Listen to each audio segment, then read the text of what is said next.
അപ്പോൾ ഇന്നത്തെ പരിപാടി ഓസീനെ ഗ്രൂം ചെയ്യാൻ കൊണ്ടുപോകലാണ്. അപ്പോൾ ഓസി ആരാന്ന് പറഞ്ഞത് എൻ്റെ ഈ പെറ്റിനെയാണ് നമ്മൾ ഓസി എന്ന് വിളിക്കുന്നത്. എൻ്റെ ഷോർട്ട് വീഡിയോസ് കണ്ടിട്ടുള്ളവർക്ക് അറിയായിരിക്കും. ഓസീനെ നമ്മൾ ഇടയ്ക്കിടയ്ക്ക് ഗ്രൂം ചെയ്യാൻ കൊണ്ടുപോകാറുണ്ട്. ഈ ബ്രീഡ് ഭയങ്കര വെൽ മെയിൻറ്റെയിൻഡ് ആണ്. അപ്പം ഹൈ മെയിൻ്റെനൻസ് ആയതുകൊണ്ട് ഇടയ്ക്കിടയ്ക്ക് ഇവരെ കൊണ്ടുപോകണം. അപ്പോൾ നമ്മളിപ്പോൾ പോകുന്നത് ബാർക്കോഡ്, കാര്യവട്ടത്തുള്ള ബാർക്കോഡിലാണ് പോകുന്നത്. അവിടെ സർവീസ് ഇപ്പോൾ അടിപൊളിയാണ്. നമ്മളിവരെ സ്ഥിരം ബാർക്കോഡിൽ തന്നെയാണ് ചെറുതിലേ ഉള്ളിൽ കൊണ്ടുപോകുന്നത്. അപ്പോൾ അവിടെ ഒരുപാട് പ്രൊഡക്ട്സ് ഉണ്ട്. ഞങ്ങളിങ്ങനെ ഫുൾ നോക്കുമായിരുന്നു. ഒരുപാട് എന്ന് വെച്ചാൽ നമുക്കിങ്ങനെ ഇത്രയും സാധനങ്ങളുണ്ടോ എന്ന് തോന്നിപ്പോകുന്ന രീതിയിൽ അത്രയ്ക്ക് അവരുടെ കാര്യങ്ങളുണ്ട്. എന്താണ് അവിടെ ഇല്ലാത്തതെന്ന് നമുക്ക് തോന്നിപ്പോകും.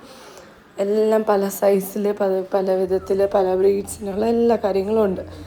അപ്പോൾ ആശാനെ നമ്മളിന്ന് ഹെയർ വാഷിങ്ങും പിന്നെ ബേസിക് ഗ്രൂമിങ്ങും ആണ് ചെയ്യാൻ ഉദ്ദേശിക്കുന്നത്. അവൻ്റെ ഇപ്പം മഴയൊക്കെ ആയതുകൊണ്ടാണെന്ന് തോന്നുന്നു പുള്ളിക്കാരൻ പുറത്ത് പോയി ഒക്കെ ചെയ്യാൻ പോയിട്ട് തിരിച്ച് വരുമ്പം കുറച്ച് ടിക്സൊക്കെ ഉണ്ട് പുറത്ത്.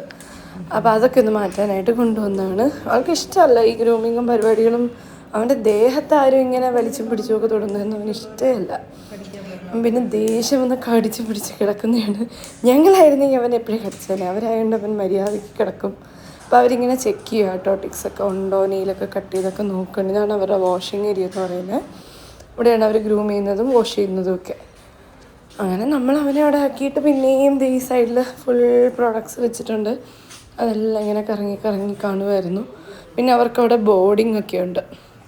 അപ്പം അവിടെയുള്ളൊരു ബോർഡിങ്ങിൽ ഒരു ഡോഗിനെ, ഷിറ്റ്സുവിനെ, ഒരു ബ്രീഡിനെ അവരാക്കിയിട്ടുണ്ട്. അതിനിപ്പോൾ ഞാൻ കാണിച്ചു തരാം. നല്ല രസമാണ്. ആശാനിങ്ങനെ നിൽക്കുകയാണ്, അവന് വയ്യ. ഞങ്ങളിങ്ങനെ നോക്കുക, ഞങ്ങളവിടെ തന്നെ ഉണ്ടോ, പോയോ. അപ്പം ഞാൻ പറഞ്ഞത് ബോർഡിങ് ഉള്ള ഡോഗ് ഇതാണ്. ഭയങ്കര ഫ്രണ്ട്ലിയാണ്. ഫീമെയിൽ ഡോഗാണ്. ഭയങ്കര ഫ്രണ്ട്ലി ആയിരുന്നു. അപ്പുറത്തെ സൈഡിൽ ആളിങ്ങനെ കുളിച്ചിട്ട് കഷ്ടപ്പെട്ടൊക്കെ നിൽക്കുന്നുണ്ട്. അവന് വാഷ് ചെയ്യുന്നതിനെക്കാട്ടിലും ബുദ്ധിമുട്ടാണ് ഡ്രൈ ചെയ്യുന്നത്. അവന് ഭയങ്കര ബുദ്ധിമുട്ടാണ്. ഡ്രൈ ചെയ്യുന്ന സമയത്താണ് അവൻ അങ്ങ് വയലൻ്റ് ആവുന്നത്. വീട്ടിലാണെങ്കിലും അങ്ങനെ തന്നെയാണ്. കുളിച്ച് കഴിഞ്ഞാൽ നമ്മൾ അവനെ ഡ്രൈ ചെയ്യാനൊന്നും സമ്മതിക്കത്തില്ല. ഇങ്ങനെ ഭയങ്കര ബഹളം കാണിക്കും. ചിലപ്പോൾ അവൻ വയലൻ്റ് ആവുകയും ചെയ്യും. അത് ഞങ്ങൾക്കൊരു ബുദ്ധിമുട്ടാണ് അവനെ വാഷ് ചെയ്യിക്കുന്നത്. ഇതിൻ്റെ അപ്പുറമാണ് വീട്ടിൽ. ഇപ്പോൾ അവിടെ ആയതുകൊണ്ടും അവരിങ്ങനെ ടൈ ചെയ്തിട്ടിരിക്കുന്നതുകൊണ്ടാണ് ഇവനിങ്ങനെ നിൽക്കുന്നത്. പക്ഷെ അവർ ഭയങ്കര നല്ലതായിട്ട് മാനേജ് ചെയ്യും.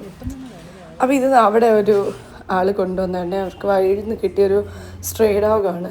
അവരതിനെ കൊണ്ടുവന്ന് വാഷ് ചെയ്ത് ഇഞ്ചക്ഷനൊക്കെ എടുത്ത് അങ്ങനെ പാവം തോന്നി. നല്ല ക്യൂട്ട് 2 പട്ടിക്കുട്ടന്മാരായിരുന്നു. അങ്ങനെ ഇവിടെ ഇനിയിപ്പോൾ ഡ്രൈയിങ് ഒക്കെ കഴിഞ്ഞിട്ട് മുഖത്തൊന്നും കൂടെ ഒന്ന് ഗ്രൂം ചെയ്ത് കൊണ്ടുവന്നിട്ടുണ്ട്. ആക്ച്വലി ഗ്രൂമിങ് കഴിഞ്ഞാൽ കുറച്ച് നേരത്തേക്ക് അവൻ കുറച്ച് ഡള്ളാണ്. പിന്നെ അവനങ്ങ് ഓക്കെ ആവും. ഒരു 2 days ചെറിയൊരു ഡള്ളാണ്. ഒന്ന് പേടിക്കും ആൾ. അതൊക്കെയാണ് ഇവൻ്റെ ഗ്രൂമിങ്.